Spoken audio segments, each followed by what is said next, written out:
I am Natalie, 32 years old, and after saving every penny for 8 years, I finally bought my dream home in the Chicago suburbs.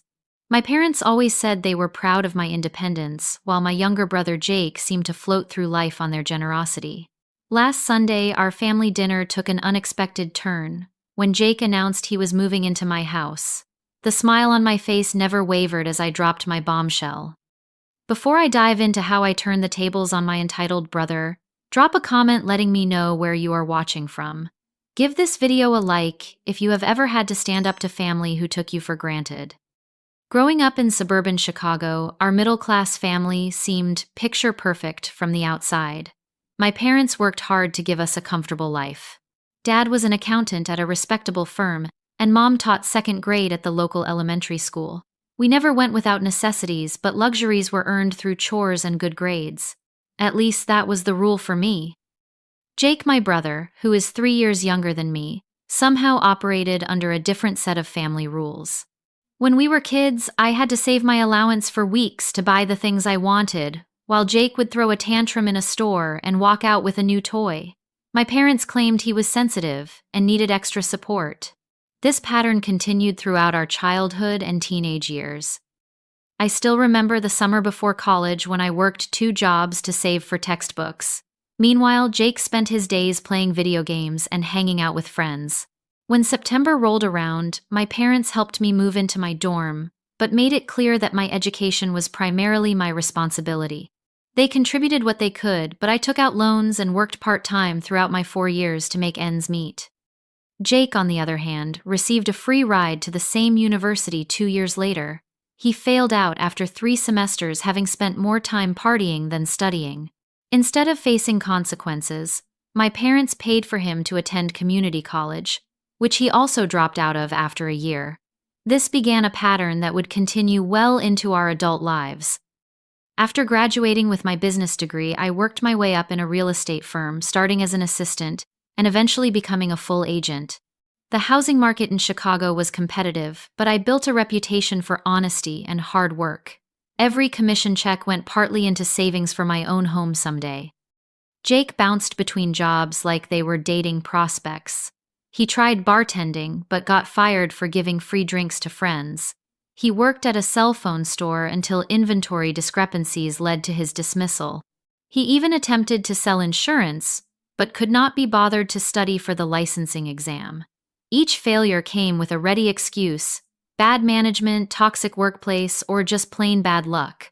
Never once did he acknowledge his own role in these situations. Through all this, my parents continued to support him financially. They paid his rent when he came up short, which was most months. They bought him a car when his old one died, claiming he needed reliable transportation to find a good job.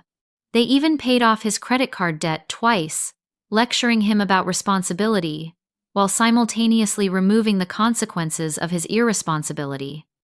When I turned 29 after 7 years of dedicated saving and career building, I finally had enough for a down payment on a modest house.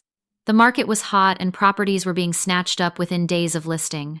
My real estate background gave me an advantage, and when a charming 3-bedroom craftsman-style home came on the market in a good neighborhood, I pounced. The asking price was at the very top of my budget, but I fell in love with the built-in bookshelves, original hardwood floors, and the bay window in the living room that let in the perfect amount of morning light. Securing the mortgage was stressful. As a single woman, the bank scrutinized my finances more than I expected. Every dollar I had ever earned seemed to be questioned and verified twice. The day I signed the final papers and received the keys, I cried in my car for a full 10 minutes. This house represented every sacrifice I had made, every extra shift I had worked, every vacation I had skipped to save money. It was more than a building. It was physical proof that my hard work meant something. My parents attended my housewarming party and seemed genuinely proud. Dad grilled in the backyard while Mom helped me arrange furniture. They gave me a gift card to a home improvement store as a present. It was one of the few times I felt like my achievements were being celebrated as much as Jake's mediocrity was usually accommodated. Jake came to the party 3 hours late, brought no gift, and spent most of the time complaining about his latest girlfriend troubles to anyone who would listen. When he finally acknowledged my new home, it was to ask if I would let him host a party there sometime since his apartment was too small. I politely declined, which led to a week of sulky text messages about how I had changed and become stuck up since buying my house. The next 2 years were blissful. I painted every room, planted a garden, and slowly furnished the place with pieces I loved, rather than the hand-me-downs and discount store items that had filled my apartments. The mortgage payments were steep and unexpected repairs sometimes strained my budget, but I managed. Having my own space, my own sanctuary, was worth every penny. Meanwhile, Jake continued his pattern of instability. He moved in with a girlfriend, then back to his apartment when they broke up 3 months later. He quit another job because his boss did not respect his creative vision for the marketing team. He borrowed money from our parents for a car repair, then used it to go to a music festival. Every family gathering featured a new Jake drama, with my parents wringing their hands but never actually requiring him to change. Last month, Jake lost his most recent job as an assistant manager at a sporting goods store. Something about inventory discrepancies. Again, though, his version involved a conspiracy of coworkers who were jealous of his potential. The same week, his landlord informed him that his lease would not be renewed due to multiple noise complaints and late payments. At 30 years old, my brother was once again facing unemployment and potential homelessness. I heard about these developments secondhand from my mother, who called to lament how unfair the world was to her baby boy. The conversation ended with a strange comment about how family needs to stick together through hard times, and how your generation needs to support each other more. I thought nothing of it at the time, attributing it to my mother's tendency toward platitudes when she was upset. If I had been paying closer attention, I might have noticed the signs earlier, but I was distracted by my own life and challenges, unaware that my family was making plans that would directly impact me without any consideration for my input or consent. The first sign that something unusual was brewing came in the form of 3 separate phone calls from my parents in a single week. My mother and father typically called on Sunday afternoons for our weekly catch-up, so this sudden increase in communication raised a small red flag. Each call referenced vague family matters that needed discussion, but whenever I asked for specifics, they deflected with comments like, "Better to talk in person," and "just some ideas we want to run by you."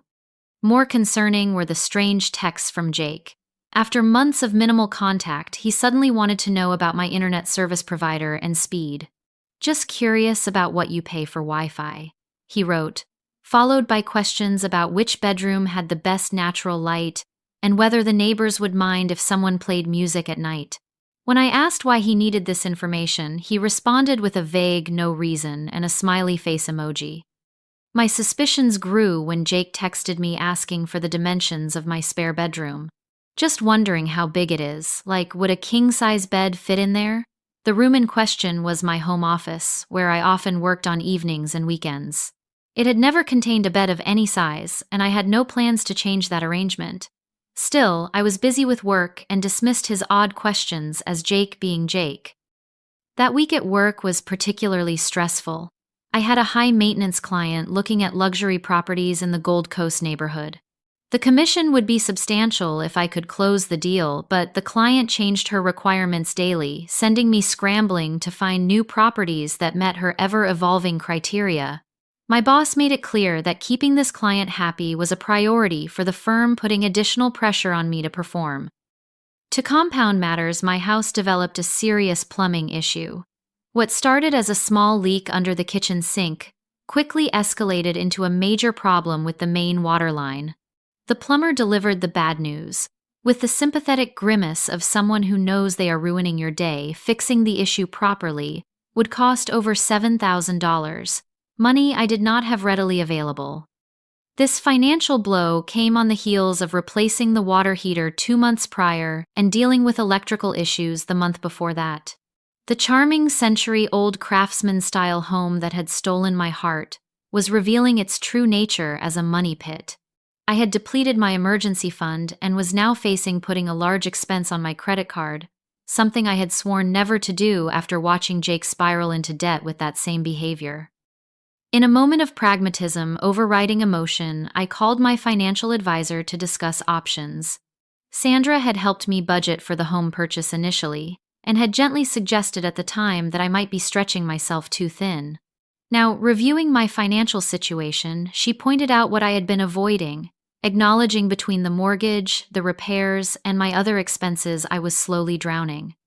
"Have you considered selling?" Sandra asked gently. "The market is hot right now, especially in your neighborhood. You bought at a good time and prices have risen. You could potentially walk away with enough to pay off your debts and have a healthy down payment for something more manageable." The thought of selling my dream home felt like failure at first. This house represented everything I had worked for. But as Sandra walked me through the numbers, I realized she was right. Continuing on this path would eventually lead to financial disaster. Being house poor was affecting every other aspect of my life, from my stress levels to my ability to save for retirement. That evening, I contacted a colleague who specialized in residential sales in my area. Melissa came over the next day, walking through my house with the clinical eye of a professional rather than the emotional attachment of an owner. She confirmed what Sandra had suggested: I could list the house significantly above what I had paid for it 2 years ago and likely get multiple offers. "Would you be comfortable with a quick sale if the right offer came along?" Melissa asked. "I have a couple who just lost out on a bidding war for a similar property one neighborhood over. They are motivated buyers with financing already in place." The universe, it seemed, was sending me a clear message.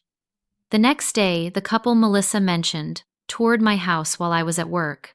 By that evening, they had submitted an offer 5% above my asking price, with a single condition: they needed to close quickly within 30 days. In return, they were willing to let me rent back the property for an additional 30 days after closing, while I found a new place at a nominal fee. The decision was both heart-wrenching and obviously correct. I accepted the offer and signed the preliminary paperwork the following day. The inspection was scheduled for early the next week, leaving me with a strange emotional limbo over the weekend.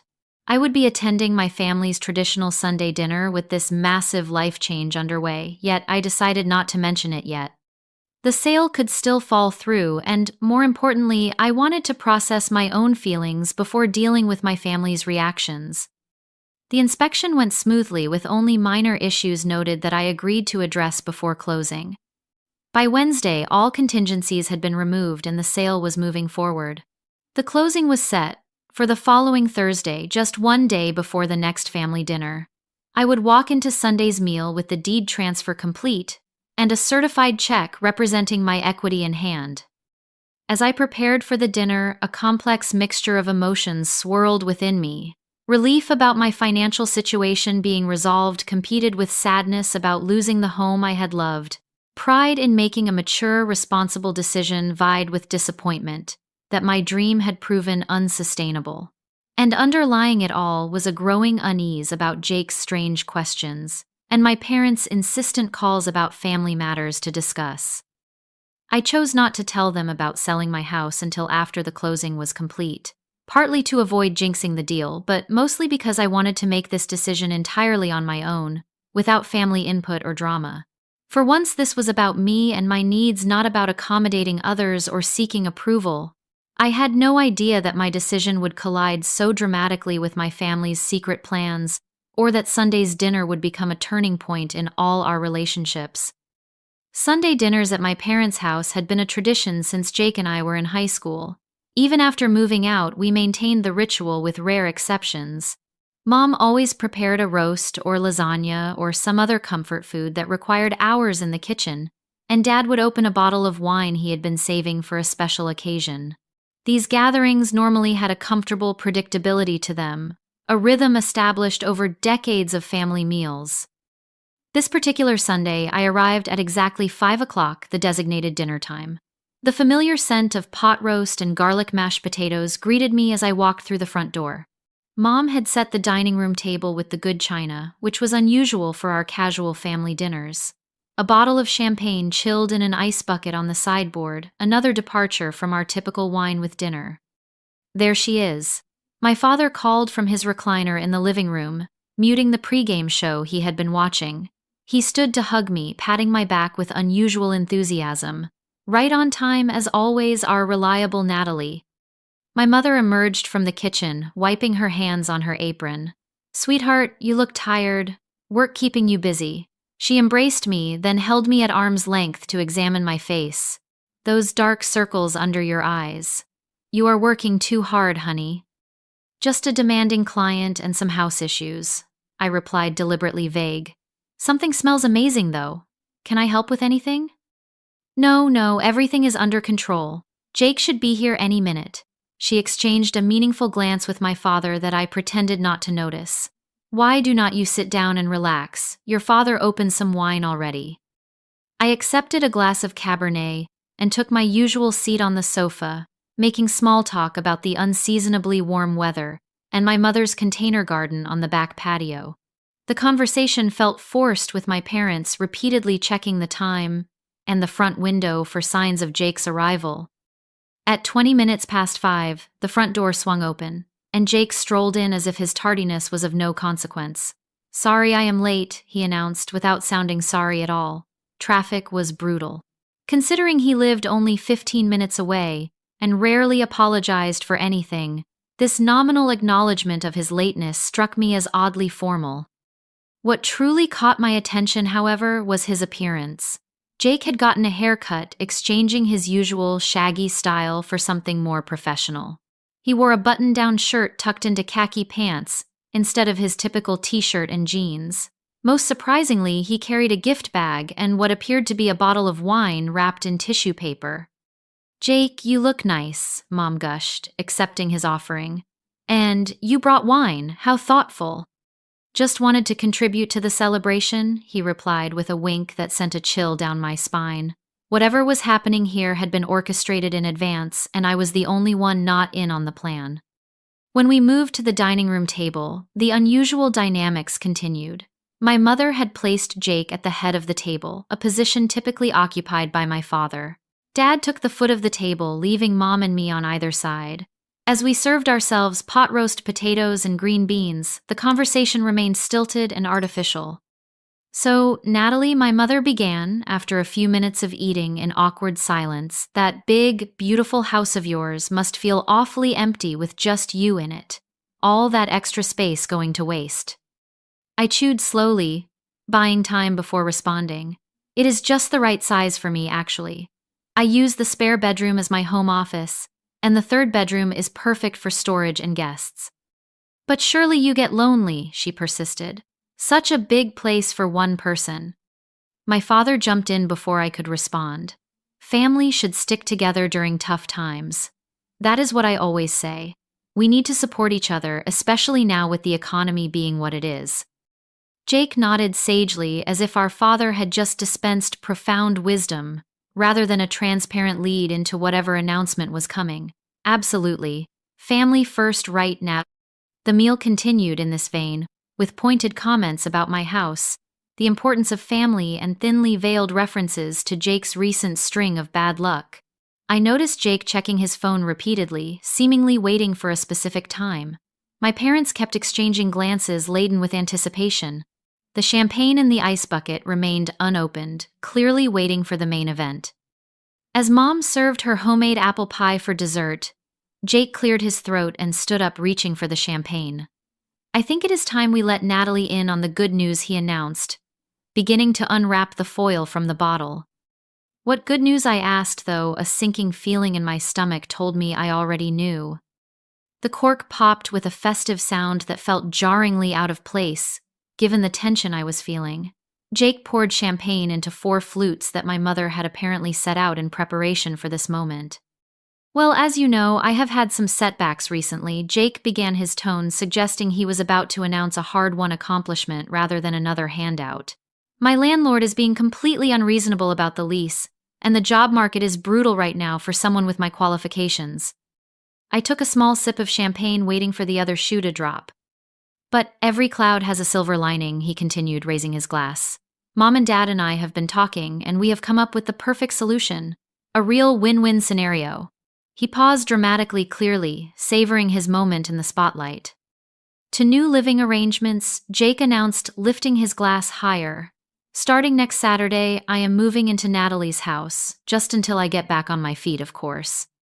The silence that followed his proclamation lasted only a few seconds, but it felt eternal.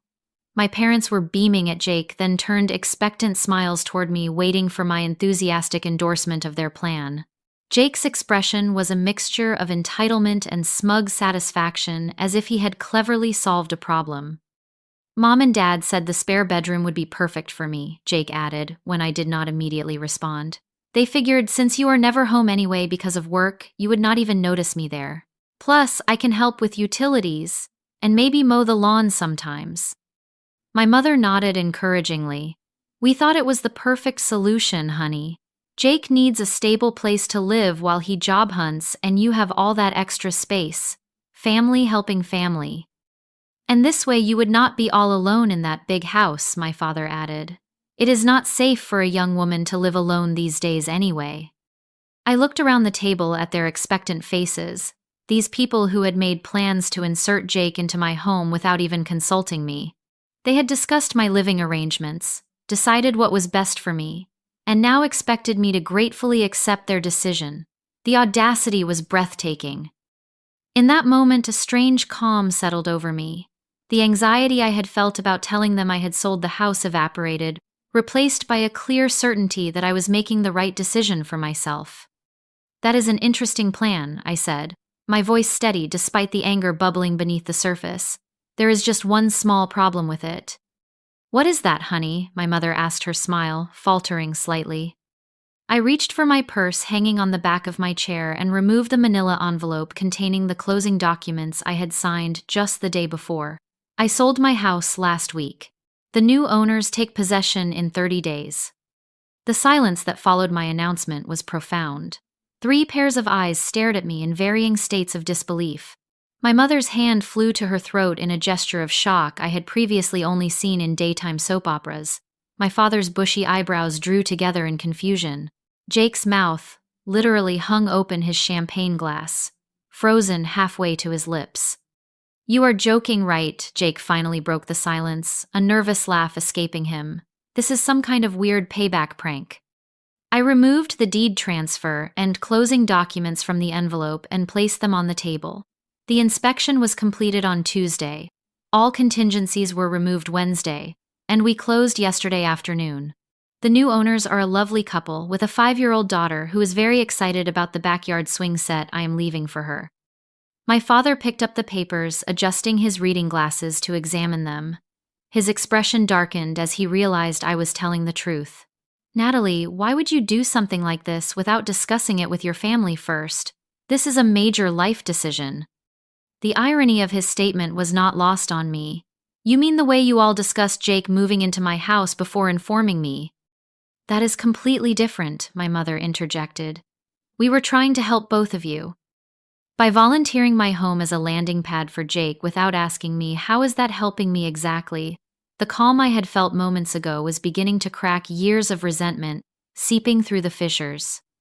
Jake snatched the papers from my father and scanned them frantically as if looking for a loophole. You did this on purpose, he accused, slapping the documents down on the table. You heard somehow that I needed a place to stay and you sold your house to spite me. Not everything is about you, Jake, I replied, keeping my voice level with effort. I sold my house because it was becoming a financial burden. The plumbing issues alone were going to cost $7,000 to fix properly. Money I do not have because, unlike you, I do not have parents who bail me out of every financial crisis. That is unfair, Natalie, my father said sternly. We have always supported both our children equally. A bitter laugh escaped me before I could suppress it. Equally, Dad, I worked 2 jobs to pay for college while you gave Jake a free ride, which he wasted. I saved for 8 years to buy that house while you paid Jake's rent whenever he came up short. You bought him a car when his died, but when my transmission went out last year, all I got was advice to take the bus until I could afford repairs. Your brother has had a harder time finding his path, my mother defended, tears welling in her eyes. He needs more support. And whose fault is that I challenged? You have been supporting his bad decisions for so long that he has never had to face consequences or grow up. Jake pushed back from the table, his chair scraping loudly against the hardwood floor. I do not have to listen to this sanctimonious bull crap. You have always thought you were better than me, Natalie. Miss Perfect with her real estate career and her house in the nice neighborhood. I do not think I am better than you, I said quietly. I just made different choices and worked hard for what I have. What I had, I corrected myself, the reality of selling my beloved home hitting me again. Well, your choices have screwed me over, Jake spat. I already gave notice at my apartment. I have to be out by the end of the month and now I have nowhere to go. My mother gasped. Jake, you already gave notice. We said to wait until after we talked to Natalie. Jake had the grace to look slightly abashed. I was being proactive, Mom. The landlord was hassling me about the noise complaints and I figured why pay rent for another month when I could move in with Nat. You assumed I would just welcome you with open arms. I said, the full extent of his entitlement dawning on me. You made a life decision based on access to my house, which you never bothered to ask me about. Because you would have said no, Jake shouted. You have always been selfish. Enough. My father rarely raised his voice, so his sharp command silenced the room. This is getting us nowhere. Natalie, is there any way you can back out of this sale? If you explain the situation, maybe the buyers would understand. I stared at him in disbelief. Are you seriously asking me to cancel a legal contract, potentially get sued and definitely lose the earnest money? Also, Jake can have a free place to crash, after I just told you I needed to sell for financial reasons? We could help with the plumbing costs, my mother offered quickly, and maybe chip in for utilities while Jake stays with you. The sale is final, I said firmly, and even if it was not, I would not cancel it for this reason. Jake is 30 years old. He needs to solve his own housing crisis. Jake pushed his chair back further and stood. Thanks for the support, sis. Really feeling the family love right now. He stormed toward the front door. Jake, wait, my mother called, rising to follow him. Let him go, Mom, I said wearily. He needs to cool down. The front door slammed with enough force to rattle the china cabinet. My mother sank back into her chair, tears now flowing freely down her cheeks. How could you do this to your brother? He is going to be homeless. He is not going to be homeless, I countered. He has options. He could find a roommate situation, rent a studio apartment, or even stay with you and Dad temporarily while he finds a place. My father cleared his throat uncomfortably at this last suggestion. Well, we would offer, of course, but your mother just converted Jake's old room into her crafting space, and all the furniture has been donated. You still have the guest room, I pointed out. That is more of a storage space now, my mother said quickly. Besides, Jake needs his independence. Just not enough independence to find his own housing solution, I observed dryly. My father sighed heavily. Natalie, try to understand. We are just trying to help Jake get on his feet. You have always been so capable, so self-sufficient. Jake struggles in ways you never did. Because you never gave him the chance to develop those skills, I replied. Every time he faces a consequence for his actions, you swoop in and fix it for him. How is he ever supposed to learn? We are his parents, my mother said defensively. That is what parents do. No, Mom, that is what enablers do, I said gently. Real parental love means preparing your children for the real world, not shielding them from it forever. The conversation continued in circles, with my parents alternating between guilt trips about family loyalty and suggestions for how I could still accommodate Jake despite selling my house. Could I let him stay with me in my new place? Could I help pay for his apartment until he found a job?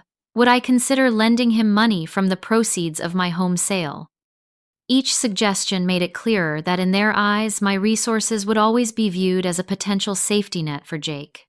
The money from my house sale was not seen as my financial security, but as a family fund that should be available to solve Jake's problems. After an hour of this exhausting conversation, I gathered my purse and the closing documents. I need to go. I have an early showing tomorrow and I need to continue packing tonight. Natalie, please, my mother began, but I cut her off with a raised hand. I love you both, but I cannot keep having this same conversation. Jake is an adult, and his housing situation is not my responsibility. I hope you will help him find a realistic solution, but I need to focus on my own transition right now. My father walked me to the door in silence, his expression troubled. As I turned to say goodbye, he surprised me by pulling me into a tight hug. I am proud of you, he whispered, even when I do not understand your decisions. It was a small acknowledgement, but in that moment it meant everything. With tears threatening, I hurried to my car and drove home to my soon-to-be former house, the weight of the evening heavy on my shoulders. The days following the disastrous family dinner were filled with a barrage of texts, calls, and even unexpected visits from various family members. My phone became a battlefield of emotions, with messages ranging from guilt-inducing to outright hostile.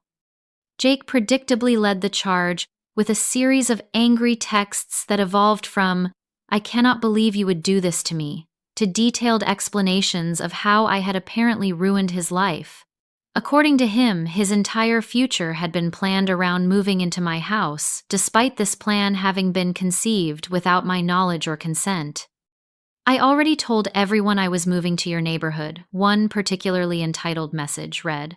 "Now I look like an idiot because my own sister would rather sell her house than help me out." I resisted the urge to respond with sarcasm, and instead kept my replies brief and factual. "I sold my house for financial reasons. Your living situation is separate from my decision." My parents employed a different tactic. Rather than Jake's direct anger, they attempted to negotiate as if we were discussing a business arrangement rather than a fundamental boundary issue. "Your father and I have been talking," my mother said during one of her daily calls. "What if we help with the down payment on your new place? Something with an extra bedroom for Jake. Just for 6 months until he finds his feet." "Mom, that is not the solution." I explained for what felt like the 100th time. "I am downsizing intentionally to reduce my financial stress.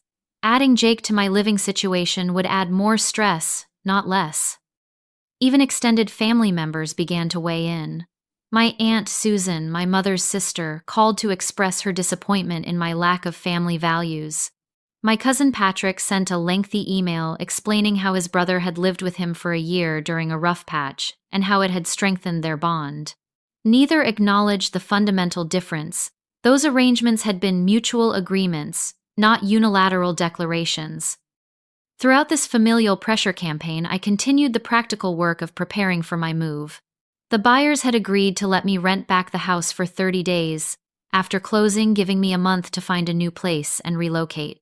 The certified check from the sale sat in a newly opened high-yield savings account, providing a financial cushion I had never experienced before.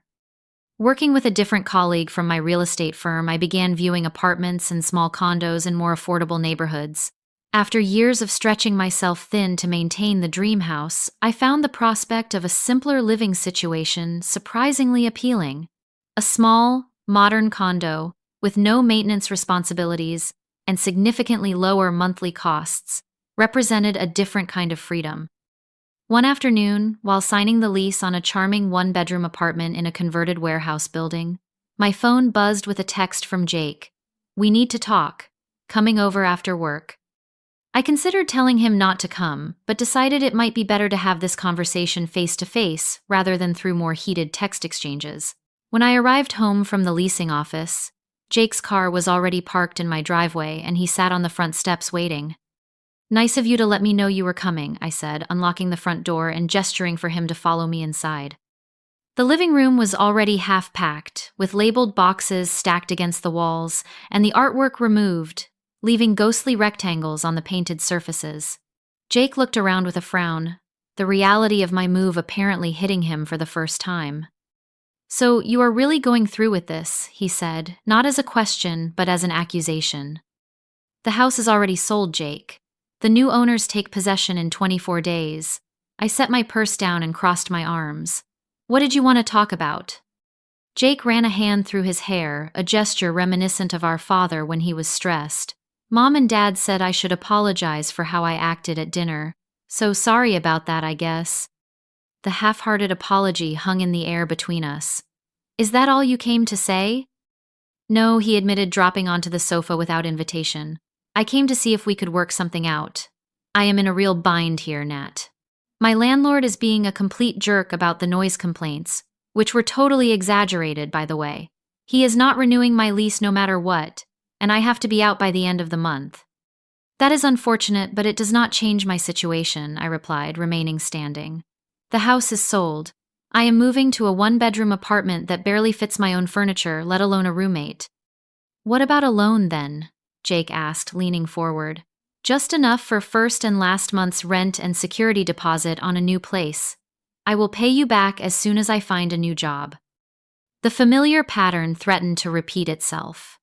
Jake in trouble, family expected to rescue him.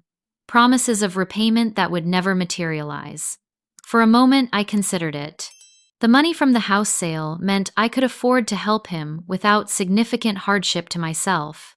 But then I remembered every previous loan that had become a gift, every promise to do better that had evaporated as soon as the crisis passed. No, Jake, I am not going to loan you money, I said firmly. You have had plenty of chances to build emergency savings, but you choose to spend everything you earn immediately. Must be nice to be so perfect, he sneered, the thin veneer of contrition vanishing. Some of us have had bad luck. This is not about luck, I said, my patience wearing thin. This is about choices and consequences. You chose to violate your lease terms repeatedly. You chose to spend money on concerts and trips instead of saving for emergencies. Now you are facing the consequences of those choices. So you are just going to let me be homeless? Jake stood up, his voice rising. Your own brother? You have options that do not involve me, I pointed out. You could ask one of your friends for a couch to crash on. You could look for a room to rent in a shared house, which would be much cheaper than getting your own place. You could even swallow your pride and stay with mom and dad temporarily. None of those are real options, Jake insisted. My friends all have small places, roommate situations are for college kids, and mom and dad's house is in the middle of nowhere with no social life. I could not help but laugh at his definition of nowhere, since our parents lived in the same suburban neighborhood where we had grown up just 30 minutes from downtown Chicago. Those all sound like real options to me, I said. They are just not as comfortable or convenient as moving into my house would have been. That is the difference here, Jake. You do not want any solution that requires sacrifice or discomfort on your part. You have changed, he accused, grabbing his jacket from the sofa. Ever since you bought this place, you have been different. Like you think you are better than the rest of us. I have not changed, I said quietly. I have just stopped apologizing for having boundaries and expectations. Maybe it is time you changed, Jake. Maybe losing your apartment and job is the wake-up call you need. Whatever helps you sleep at night, he spat, heading for the door. Have fun in your tiny apartment while I figure out how to avoid living on the street. As the door slammed behind him, I sank onto the sofa and closed my eyes. The confrontation had been unpleasant but necessary. For perhaps the first time, I had refused to be drawn into the drama that always surrounded Jake like a storm cloud. I had maintained my boundaries despite the emotional manipulation.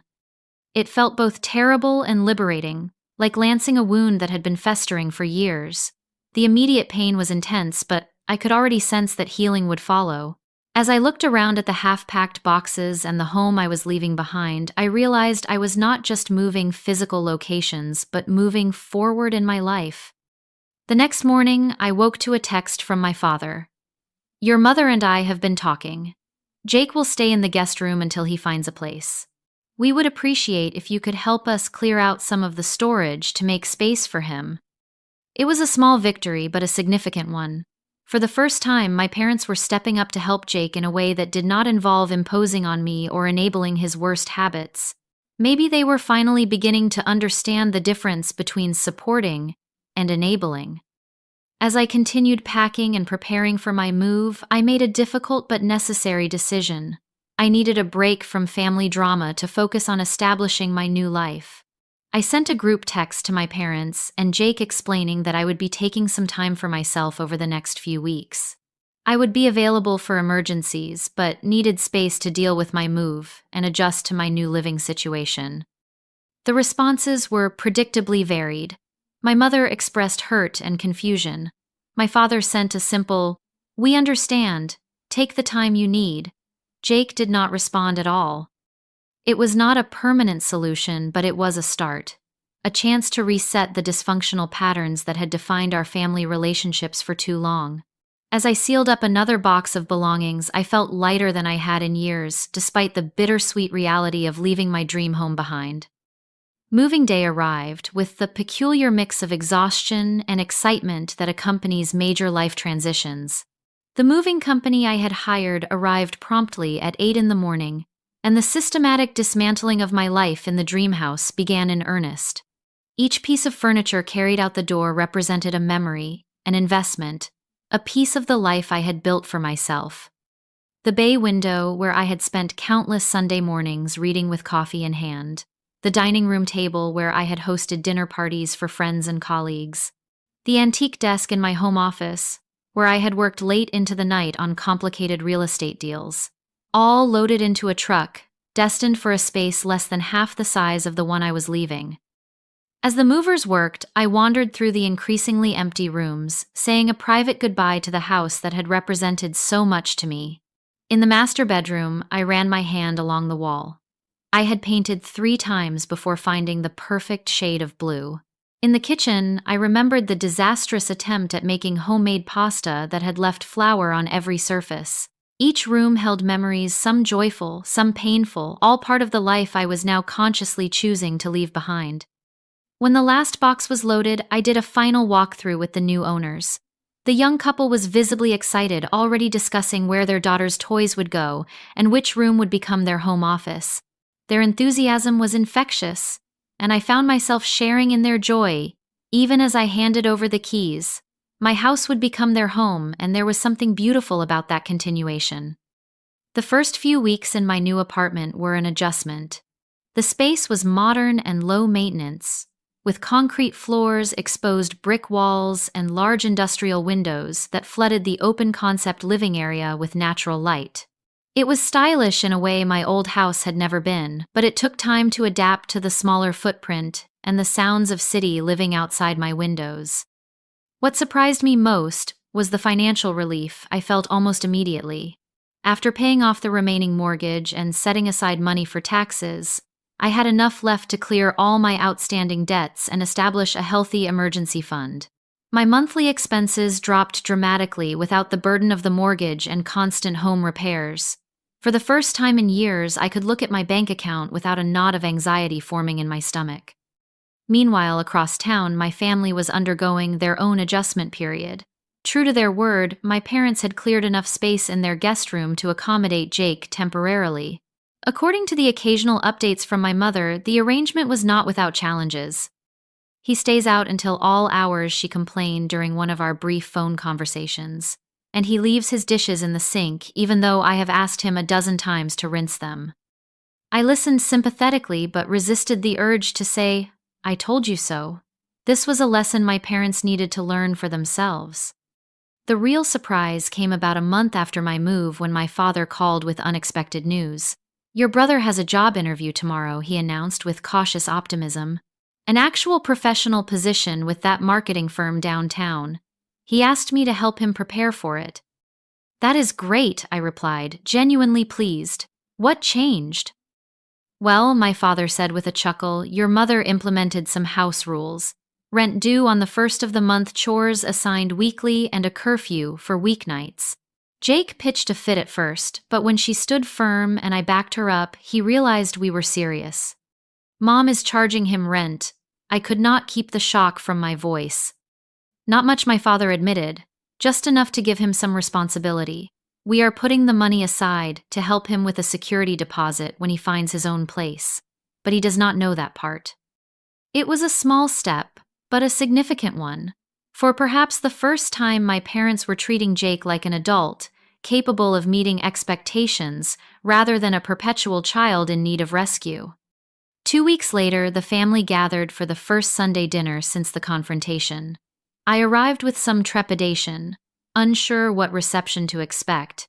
To my surprise, the atmosphere was cordial, if somewhat strained. Jake, dressed in business casual attire I had rarely seen him wear, announced that he had gotten the marketing job and would be starting the following Monday. "It is entry level," he explained with unusual humility. "But there is room for advancement if I prove myself." "That is wonderful, Jake," I said sincerely. The marketing background from your community college courses should help. He nodded, meeting my eyes briefly before looking away. It was not an apology, but it was an acknowledgement of sorts, a recognition that things were changing between us. After dinner, while helping my mother clear the table, she pulled me into an unexpected hug. "I owe you an apology," she said quietly. "Your father and I have been talking, and we realize now that we have not been fair to either of you. We expected too little of Jake and too much of you." The acknowledgement brought tears to my eyes. "Thanks, Mom. That means a lot." "It has not been easy having him back home," she continued with a rueful smile. "But it has been good for all of us, I think. Your father and I are learning to set boundaries we should have established years ago." Over the following months, a new family dynamic slowly emerged. Jake found an apartment within his budget in a neighborhood not far from his new job. It was small and far from luxurious, but it was his earned through his own efforts. When he hosted a modest housewarming party, I brought a plant and a gift card to a nearby grocery store as my contribution. "Thanks for coming," he said awkwardly as I was leaving.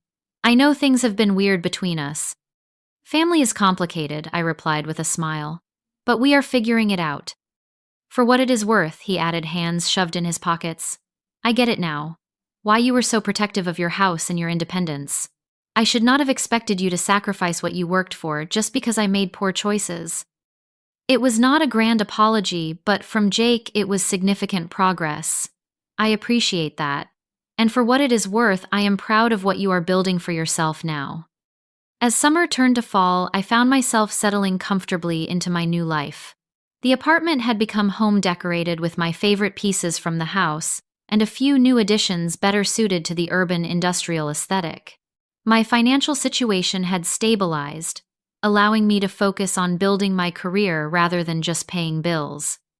With the proceeds from the house sale invested wisely, I began casually looking at properties again, but with a more realistic perspective. The dream home had taught me valuable lessons about the difference between what I wanted and what I needed, between status and security. When the time came to buy again, it would be with clear eyes and practical expectations. Meanwhile, my relationship with my family continued to evolve.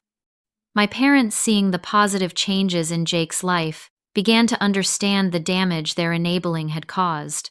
They still supported both of us, but in healthier ways that acknowledged our adulthood and autonomy. Jake and I would never be best friends, but we were learning to interact with mutual respect rather than resentment and entitlement. One evening, as I sat by my apartment window watching the city lights come on, I received an unexpected text from Jake. "Got my first performance bonus today. Taking myself out to celebrate. Never thought I would say this, but thanks for not letting me move in. Needed the kick in the pants." I smiled at the message, feeling a complex mix of emotions. The path to this moment had been painful for all of us, but perhaps necessary. Sometimes the hardest decisions lead to the most important growth. Sometimes, losing what you thought you wanted opens the door to what you truly need. 6 months after selling my dream house, I stood in the living room of a modest 2-bedroom townhouse in a quiet neighborhood just outside the city. Sunlight streamed through windows that overlooked a small but private patio garden. The space was smaller than my former house, but more practical for my needs, with modern amenities that would not require constant repairs and updates. "What do you think?" asked my realtor, a colleague who had patiently shown me dozens of properties over the past few months. "I think this might be the one," I replied, already envisioning my furniture in the space. This time, my home purchase was driven by practicality rather than emotion. I had carefully calculated what I could comfortably afford without stretching my finances to the breaking point. The proceeds from selling my previous house had been partly invested and partly used for a substantial down payment that would keep my monthly mortgage manageable. The financial security that came from making smarter choices had transformed more than just my housing situation. Without the constant stress of living paycheck to paycheck, I found myself sleeping better, enjoying my work more, and having energy for hobbies and friendships that had been neglected during my house poor years. The journey to this point had not been easy, particularly regarding my family relationships. The confrontation at that fateful dinner had initially created deep rifts, but over time, those painful conversations had led to unexpected healing. My brother Jake had surprised everyone, including himself, with his growth over the past 6 months. After the initial shock of having to solve his own housing crisis, he had found an affordable apartment, committed to his new marketing job, and even started building an emergency savings account. We were not close in the way some siblings are, but we had developed a mutual respect that had been absent for most of our adult lives. Your brother asked me for financial advice last week. My father commented during a recent phone call, his tone conveying his astonishment. Wanted to know about retirement accounts and investment options for his work bonus. I nearly fell out of my chair. My parents had undergone their own transformation. Having Jake live with them temporarily had been a wake-up call regarding the consequences of their enabling behavior. They had been forced to establish boundaries they should have set years earlier, and in doing so had discovered that Jake was capable of far more independence than they had believed. We did him no favors, my mother admitted during a heart-to-heart conversation over coffee. We thought we were protecting him, but we were actually preventing him from growing up. It took your standing firm for us to see that. The most profound changes, however, had occurred within me. Selling my dream house had initially felt like failure, but with time and perspective, I recognized it as one of the wisest decisions I had ever made. I had learned to distinguish between the things that truly brought value to my life and the status symbols I had been conditioned to pursue. My new approach to finances reflected this shift in priorities. Rather than pouring every dollar into maintaining an impressive house, I now budgeted for experiences and relationships that brought genuine joy. Weekend trips with friends, cooking classes I had always wanted to try, and even occasional family vacations that created memories more valuable than any physical possession. The family dynamics had improved dramatically once we all began to recognize and respect each other's boundaries. My parents no longer expected me to solve Jake's problems, and Jake no longer assumed he was entitled to my resources. We functioned as adults with separate lives who chose to support each other in healthy ways. Last month, Jake had even repaid a small loan I had reluctantly given him for car repairs, something that would have been unimaginable a year ago. The amount was less significant than the principal.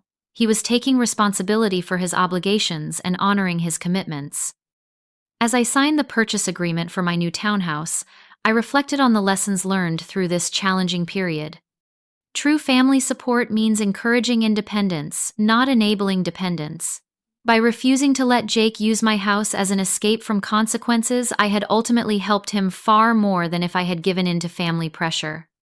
Material possessions, even dream homes, are poor substitutes for financial security and peace of mind. The status of owning an impressive house had briefly satisfied my ego, but had created constant stress that diminished my quality of life. Setting and maintaining boundaries, though painful in the moment, creates healthier relationships in the long run. The temporary discomfort of confrontation had led to more authentic connections with my family. Sometimes losing what you think you want opens the door to what you truly need. Selling my dream house had felt like failure initially, but had ultimately created space for a more balanced and fulfilling life. After the closing, I sent a group text to my family. Just signed the papers on my new place. Smaller, smarter, and actually affordable. Housewarming party next month. Jake, I expect you to bring that spinach dip you made for Thanksgiving. My brother's response came almost immediately. Only if you promise not to sell this house the next time I need a favor. The joke, which would have been unthinkable 6 months ago, made me laugh out loud. We had all grown through this experience, painful as it had been. That evening, as I sat on my apartment balcony watching the sunset over the city skyline, I felt a sense of contentment that had eluded me even in my dream house. True security, I had learned, came not from impressive possessions, but from wise choices, healthy boundaries, and authentic relationships. The journey had been difficult, but the destination had proven worth every painful step. In losing my dream house, I had found something far more valuable, a dream life built on reality, rather than appearances, on wisdom, rather than wishful thinking. Have you ever had to make a difficult decision that others did not understand, but that ultimately proved to be the right choice? Share your experience in the comments below. If this story resonated with you, please give it a like and subscribe for more real-life stories about setting boundaries and finding your own path. Share this video with someone who might be struggling with family expectations or financial pressure. Remember, sometimes the hardest choices lead to the most important growth. Thank you for listening to my story, and I wish you the courage to make the right decisions for yourself, even when they are difficult.